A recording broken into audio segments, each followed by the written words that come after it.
Pozdravljeni, dragi otroci, dobrodošli v mojem knjižnem kotičku. Današnja pravljična zgodba nas bo popeljala k muci, ki zelo rada zadovoljno prede. A nekatere živali je v tihem zimskem večeru mačja predilnica zmotila.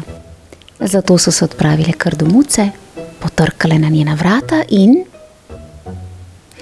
Predlagam, da se udobno namestimo in prisluhnemo slovenski pravljici, nastali izpod peresa odlične pisateljice Helene Kraljič z naslovom Predilnica nitk.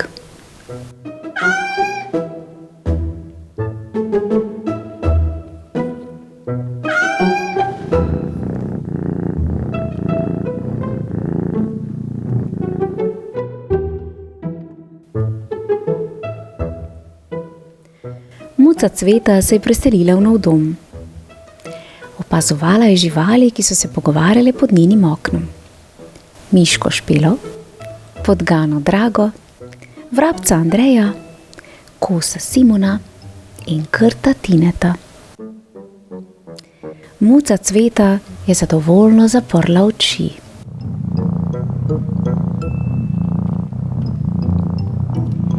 Sita sem tega brnenja, se je pritožila miška Špela in se ozrla k oknu, kjer je sedela Cveta. Tudi meni preseda, se je strinjal krt Tine.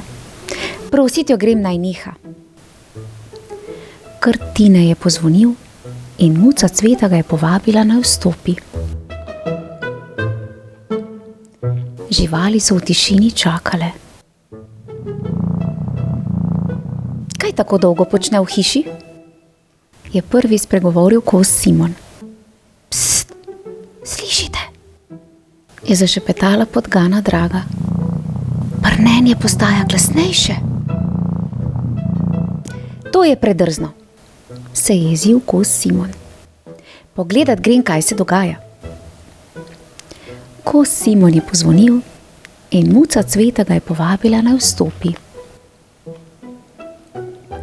Draga, Špela in Andrej pa so čakali in še malo čakali. Dokler niso spet zaslišali še glasnejšega brnenja. Nekaj mora biti hudo narobe, je rekla podgana Draga in prestrašeno pogledala vrabca Andreja.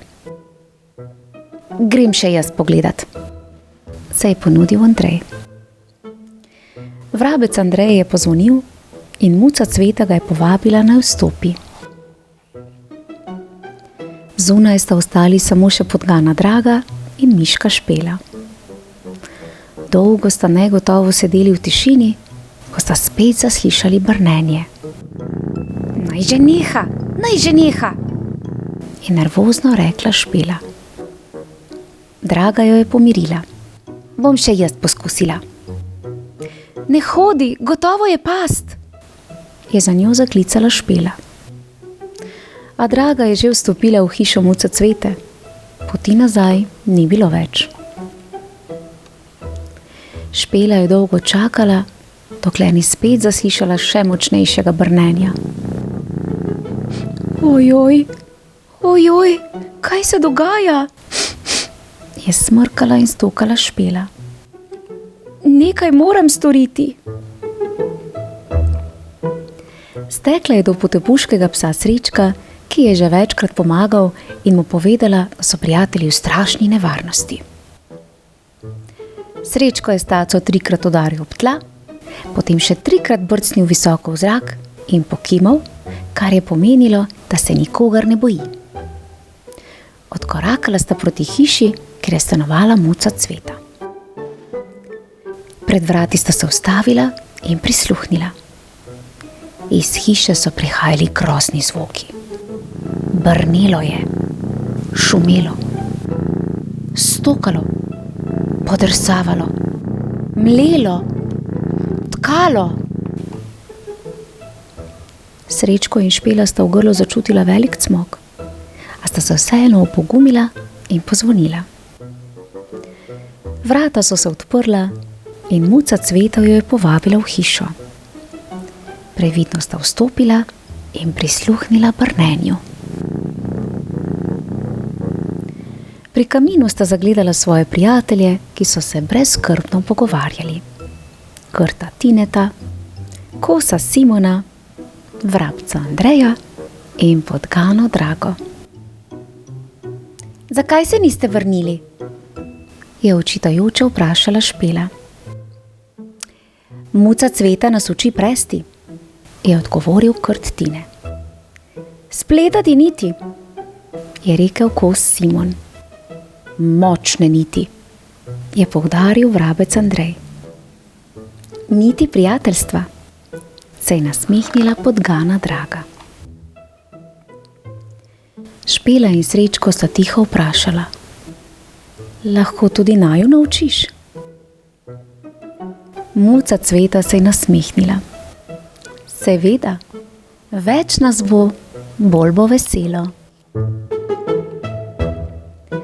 Zunaj je začelo deževati. V hiši Muce Cvete pa je bilo suho in toplo. In še v dolgo v noč se je slišalo glasno brnenje, šumenje in tkanje. Živali so veselo predle in nič ni kazalo, da se bodo kmalu naveličale.